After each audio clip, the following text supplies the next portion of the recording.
Ilang paaralan sa Cagayan lubog sa baha. Bahagi ng isang paaralan nasira dahil sa bagyong Goring. May report si Jasmine Gabriel Galban. Unang araw ng balik eskwela, pero sa probinsya ng Cagayan, suspendido ang klase sa lahat ng antas. Ito'y para matiyak ang kaligtasan ng mga mag-aaral, lalo pat ramdam pa rin ang epekto ni Bagyong Goring. Matapos manalasa si Bagyong Goring, nalubog din sa bahang ilang paaralan sa 8 mga bayan sa probinsya.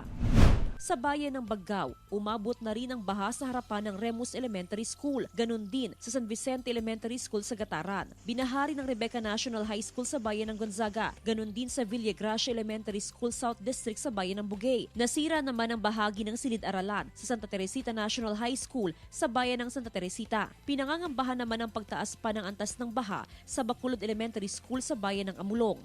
Medyo may baha din. Up to this present, ma'am, meron din. Dahil po yung current situation ng school ground namin, wala pong drainage or exit.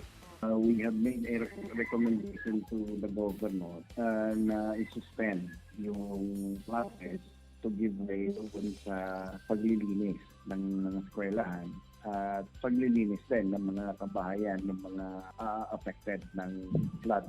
Patuloy namang ginagamit na evacuation center ang ilang paaralan sa probinsya gaya sa Cabuluan Elementary School sa bayan ng Alcala. As soon as makita naman na safe ay itutuloy na natin yung ating balik eskwela.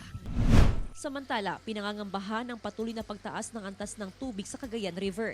Kaninang umaga, biglaan ang pagtaas ng antas ng tubig sa mga major river system. Sa bayan ng Gonzaga, tulong-tulong na nirescue ng otoridad ang isang mag-anak na natrap sa pagragasan ng tubig. Hindi na rin madaanan ang ilang kalsada at tulay sa pag-apaw ng ilog gaya sa bayan ng Baggao. Sa ngayon, 14 na bayan ang pinaghahanda sa posibilidad ng pagbaha sakaling umabot sa 10 meters ang Cagayan River.